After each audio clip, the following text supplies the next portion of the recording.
Welcome everyone.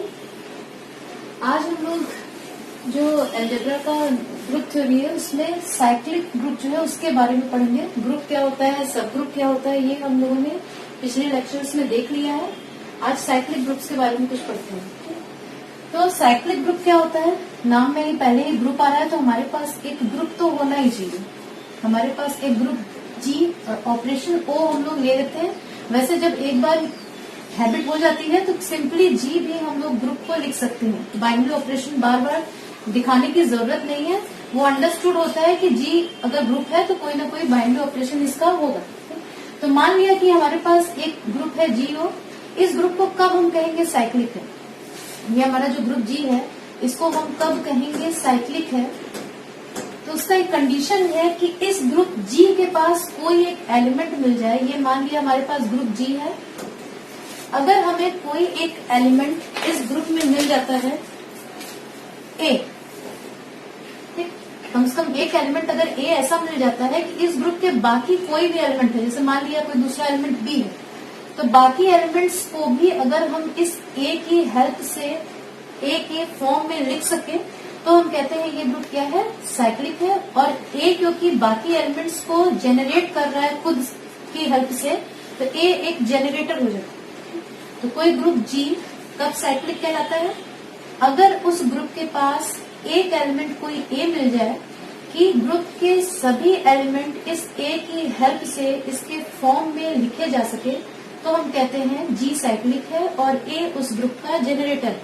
अब बाकी elements को ए के फॉर्म में लिखेंगे कैसे, वो डिपेंड करता है हमारा कि इस जी के संग ऑपरेशन क्या है। जैसे यहाँ पर मैंने दो ऑपरेशंस लेकर उन्हें बताया है हमें, तो वो ऑपरेशन हमारे क्या है। पहला हमने ऑपरेशन लिया है कि अगर जी मल्टीप्लिकेटिव ग्रुप है, मान लिया हमारा ग्रुप जो जी हम जिसे कंसीडर कर रहे हैं वो क्या है, मल्टीप्लिकेटिव ग्रुप है, मल्टीप्लिकेशन के साथ ग्रुप बनाना है। तो इस केस में अगर हमें कोई एलिमेंट ए जी में मिलता है तो वो कब जेनरेटर होगा इस ग्रुप का, या कब ग्रुप साइक्लिक होगा, अगर हम इस ग्रुप जी का कोई भी एलिमेंट बी लेते हैं और उसको क्या कर दें, उसको इस ए के इंटीग्रल पावर्स के फॉर्म में लिख सकते हैं। इस चीज को फिर बता देते हैं। अगर हमारे पास मल्टीप्लिकेटिव ग्रुप है, हमने क्या लिया, एक मल्टीप्लिकेटिव ग्रुप लिया जी डॉट, और हम कह रहे हैं कि ये कब साइक्लिक होगा, अगर इसके पास एक एलिमेंट ए मिल जाए जी में कि इसका कोई भी दूसरा एलिमेंट अगर जी का हम लेते हैं बी, तो उसको हम कुछ किस फॉर्म में लिख सके, उसको लिख सके ए इंटू ए एम टाइम्स। यानी अगर बी को हम ए के इंटीग्रल पावर के फॉर्म में लिख सके, चाहे कोई भी बी ले, तो हम क्या कहते हैं कि ए एक तरह से जी को जेनरेट कर रहा है, या ए जेनरेटर है ग्रुप का और जी क्या है, एक साइक्लिक ग्रुप है। ठीक, तो ये था मल्टीप्लिकेटिव ग्रुप के केस में।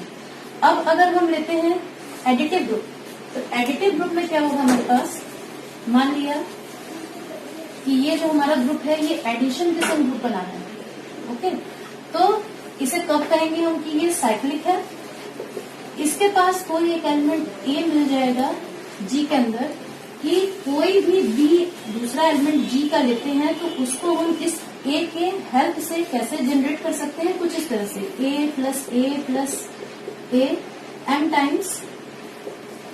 यानी किसी भी एलिमेंट बी को हम ए के फॉर्म में कैसे लिख सकते हैं, इंटीग्रल मल्टीपल ऑफ ए। अगर हर एलिमेंट को हम ए के इंटीग्रल मल्टीपल के फॉर्म में लिख सकते हैं किसी एडिटिव ग्रुप में, तो हम कहते हैं ए जेनरेट कर रहा है ग्रुप को या जेनरेटर है, और जी क्या है, साइक्लिक ग्रुप। इसी तरह अगर हमारे पास इन जनरल अगर हम कोई ऑपरेशन नहीं लेते हैं पर्टिकुलर, और इन जनरल हम मान लेते हैं कि जी ओ एक ग्रुप है,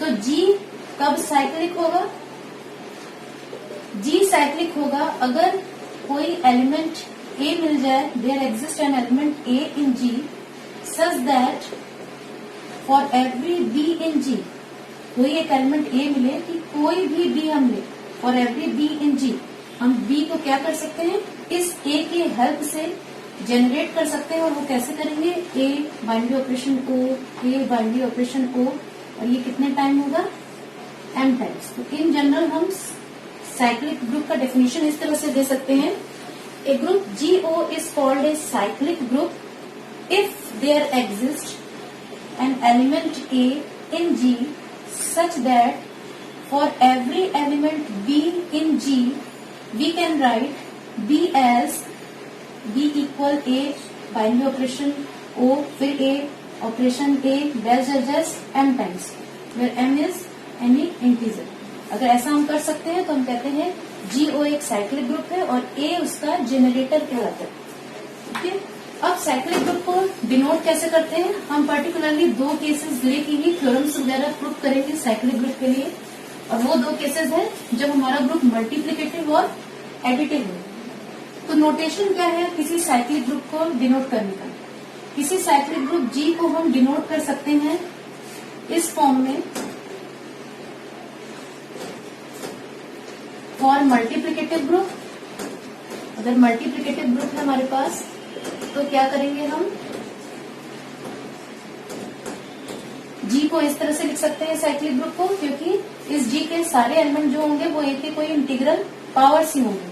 और अगर एडिटिव ग्रुप है तो G के सारे एलिमेंट्स इस जेनरेटर के क्या होंगे, इंटीग्रल मल्टीपल होंगे। तो इसको कुछ इस फॉर्म में हम लिख सकते हैं, और additive group.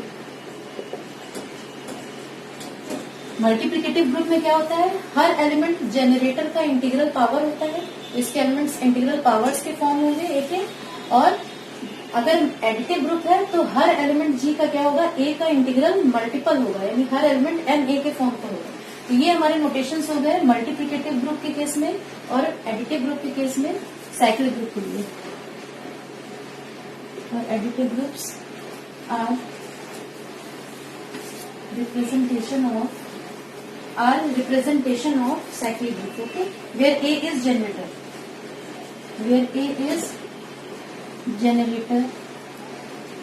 of the group। okay? तो यानी अगर हमारे पास कोई ग्रुप है तो हमें उसको साइक्लिक प्रूफ करने के लिए एक जेनरेटर ढूंढना पड़ेगा। अगर जेनरेटर मिल जाता है हमें तब तो वो ग्रुप साइक्लिक होगा, और अगर ऐसा कोई जेनरेटर नहीं मिलता है तो ग्रुप साइक्लिक नहीं होगा। इसको नेक्स्ट एग्जांपल में हम लोग देखते हैं। एग्जांपल हम लोग जो लेंगे वो है example 4/4 root of unity. Example है हमारा द मल्टीप्लिकेटिव ग्रुप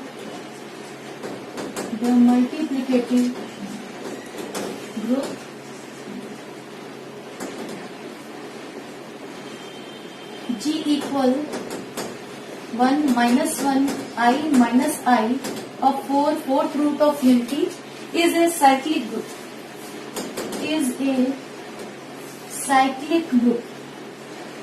अब इसे साइक्लिक ग्रुप दिखाना है हम लोगों को, तो हम लोग को क्या करना पड़ेगा, हमें दिखाना पड़ेगा कि इसके पास एक जेनरेटर है, जेनरेटिंग एलिमेंट है, यानी कोई एलिमेंट इन चारों में से एक ऐसा है जो बाकी सारे एलिमेंट्स, जो G के सारे एलिमेंट्स को जेनरेट करेगा।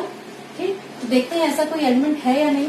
तो हम देखते हैं कि it is a cyclic group, ये साइक्लिक ग्रुप होगा बिकॉज इसके पास एक नहीं दो जनरेटर्स हैं, because I and minus I are generators of G। अब कैसे हैं, जनरेटर हैं अगर तो उसको हमको प्रूव भी करके दिखाना होगा। तो देखते हैं I कैसे जनरेटर है।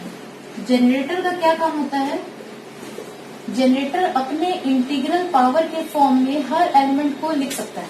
तो हमारे पास सबसे पहला एलिमेंट है 1, तो इसको हम देखते हैं ये क्या I के किसी पावर के फॉर्म में, इंटीग्रल पावर के फॉर्म में लिखा जा सकता है। तो देखिए 1 इक्वल I, हमें पता है 4 लगा दे अगर यहाँ, तो ये क्या होगा 1 equal I to power 4 equal 1, यानी I का इंटीग्रल पावर से हमको 1 तो मिल गया। -1 ये भी हमें पता है I स्क्वायर इक्वल -1। नेक्स्ट है I, तो I को हम लिख सकते हैं I पावर 1, और माइनस I लिख सकते हैं I क्यूब, क्योंकि I स्क्वायर की वैल्यू होती है -1। ओके, तो यानी हम देख रहे हैं कि हर एलिमेंट G का चारों एलिमेंट उसको क्या किया हम लोगों ने, I के पावर के फॉर्म में, I का इंटीग्रल पावर, तो हर एलिमेंट I के इंटीग्रल पावर के फॉर्म में आ गया, यानी I is a generator of group G। अब -I के लिए चेक करते हैं, तो ग्रुप के चारों एलिमेंट्स, पहले सारे एलिमेंट्स को लिख लीजिए आप, और उसके बाद यहाँ पर क्या करिए, चेक करिए कि जो जनरेटर जिसको हमको दिखाना है उसके पावर के फॉर्म में इन सबको लिख सकते हैं कि नहीं, इंटीग्रल पावर के फॉर्म में। देखते हैं -i के पावर में अगर ये सारे लिखे जा सकते हैं तो ये -i भी जनरेटर हो जाएगा। ठीक, तो सबसे पहले देखते हैं -i। -i का अगर हम देखते हैं तो -i टू द पावर 4 करते हैं तो हमें 1 मिलता है, तो यानी ये एक्सप्रेस हो गया -i के फॉर्म में। -1 यहाँ पर हम लोगों को लिखना पड़ेगा 2, ठीक, -i ये हो जाएगा क्यूब और ये -i हमारा मिलेगा पावर 1। तो देख रहे हैं हम कि चारों एलिमेंट ग्रुप के जो हैं 1 2 3 4 चारों एलिमेंट उनको हमने -i यानी इसके पावर के फॉर्म में लिख दिया, इंटीग्रल पावर के, क्योंकि मल्टीप्लिकेटिव ग्रुप था तो इंटीग्रल पावर्स दिखाना था, एडिटिव ग्रुप में इंटीग्रल मल्टीपल दिखाना था। तो यहाँ से प्रूव हो गया कि -i भी एक जनरेटर है, implies i and -i are generators. तो ये हमारा ग्रुप कैसा हो गया, साइक्लिक ग्रुप। ये तो मल्टीप्लिकेटिव ग्रुप का एग्जांपल था, एक एडिटिव ग्रुप का एग्जांपल भी ले लेते हैं। Additive group of integers is also a cyclic group. Additive group of integers, additive group जो इंटीजर्स का होता है वो पढ़ चुके हैं। Additive group of integers z plus is also cyclic. Cyclic है तो पहले हमें जनरेटर देखना पड़ेगा। तो इसके पास भी 2 जनरेटर होते हैं, 1 and -1 are generators of z। Check करते हैं जनरेटर्स कैसे हैं, 1 कैसे जनरेटर है, पहले 1 के लिए देखते हैं। कोई भी इंटीजर m हमने लिया z में, ठीक, अब इस mz का ले लिया एलिमेंट, अब इसको क्या करना पड़ेगा, हमको 1 के इंटीग्रल मल्टीपल के फॉर्म में लिखना होगा। तो 1 को हम क्या लिख सकते हैं, m इंटू 1 लिख सकते हैं, ठीक। तो m क्या हो, जैसे एग्जांपल के लिए मान लीजिए हम लोगों ने ले लिया -2 ले लिया हमने z में, तो -2 को क्या हम 1 के इंटीग्रल मल्टीपल के फॉर्म में लिख सकते हैं, इसको हम लिख सकते हैं -2 इंटू 1 लिख सकते हैं ना, 1 के इंटीग्रल मल्टीपल, ये हमारा कहाँ है, z में। तो -2 कैसे एक्सप्रेस हो गया, 1 के इंटीग्रल मल्टीपल के फॉर्म में। ऐसे ही अगर 3 लेते हैं तो 3 को लिख सकते हैं 3 इंटू 1, ये हमारा z में है, यानी 3 भी 1 के मल्टीपल के फॉर्म में हो गया। तो 1 तो यहाँ से हमारा प्रूव हो गया कि ये क्या है, जनरेटर है z प्लस का। अब आते हैं -1 -1 कैसे जनरेटर होगा, कोई भी इंटीजर m हमने लिया z में, अब उसको देखना है हमें कि उसको -1 के मल्टीपल के फॉर्म में लिख सकते हैं कि नहीं। क्यों नहीं लिख सकते, यहाँ पर हम लोग लिख देंगे -m इंटू -1, जहाँ पर ये हमारा z में है, यानी m भी एक्सप्रेस हो गया as a integral multiple of -1। जैसे फॉर एग्जांपल यहाँ पर जैसे हम लोगों ने लिया था m इक्वल -2 अगर लेते हैं तो -2 इक्वल हम लिख सकते हैं 2 इंटू -1, तो 2 हमारा हो गया इंटीजर और -2 एक्सप्रेस हो गया -1 के इंटीग्रल के फॉर्म में।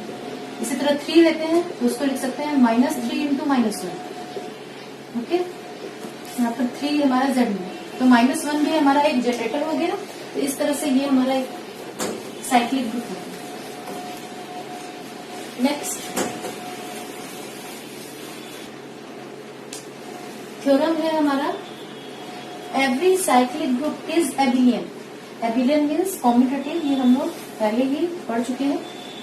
तो हर साइक्लिक ग्रुप जो है वो कंफर्म है कि एबिलियन भी होगा, यानी उस ग्रुप में कॉम्यूटेटिव लॉ भी सेटिस्फाई होगा। तो इस चीज को प्रूव करने के लिए सबसे पहले हम लोगों ने मान लिया कि let G be a cyclic group. अब साइक्लिक है तो साइक्लिक होगा तो इसके पास जनरेटर भी जरूर होगा। तो मान लिया A इज जनरेटर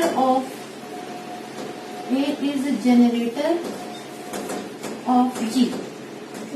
अब A अगर जनरेटर है तो क्या होगा, G का हर एलिमेंट A के इंटीग्रल मल्टीपल के फॉर्म का होगा। देन अगर G का जनरेटर A है तो G का हर एलिमेंट क्या होगा, इंटीग्रल मल्टीपल ऑफ A होगा in case of multiplicative group.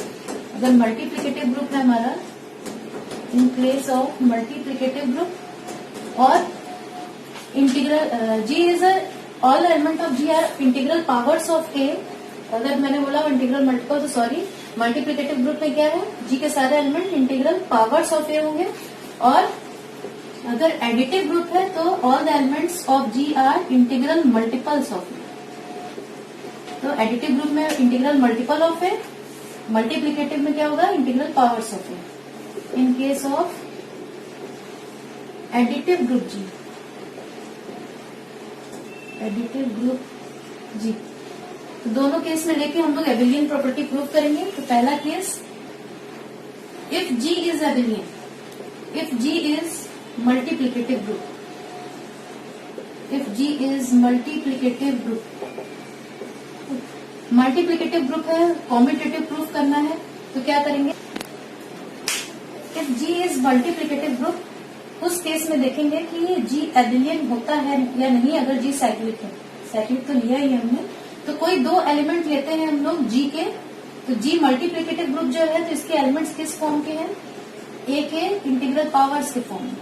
तो मान लिया दो एलिमेंट कोई भी हम लोगों ने ले लिया जी के इस तरह से, जहां आर और एस क्या है, इंटीजर्स है।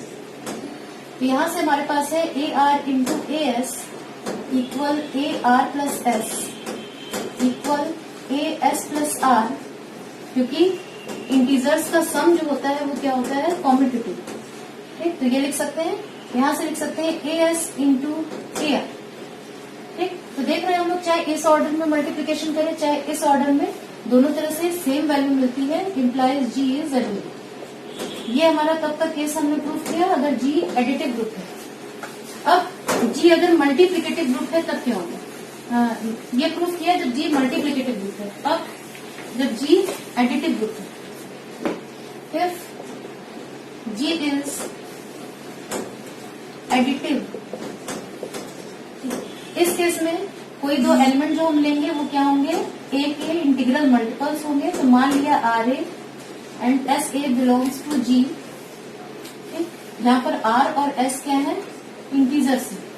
अब r a plus s a, क्योंकि ये एडिटिव ग्रुप है तो दोनों के बीच ऑपरेशन एडिशन था, यहाँ पर मल्टीप्लिकेटिव ग्रुप था तो हमने ऑपरेशन मल्टीप्लिकेशन लिया था। ये हो गया आर प्लस एस ए, इसको लिख सकते हैं इंटीजर्स की कॉम्यूटेटिव प्रॉपर्टी ऑफ एडिशन से, s plus r a equal s a plus r. यानी हम इस ऑर्डर में ऐड करें चाहे ऑर्डर चेंज करके ऐड करें, दोनों तरह से सेम वैल्यू मिलती है जी के एलिमेंट्स के लिए। यानी जी क्या हो गया हमारा, जी इज एबिलियन। ठीक है, तो हमारा प्रूफ हो गया ये एबिलियन ग्रुप। आज के लेक्चर के लिए इतना ही, थैंक यू।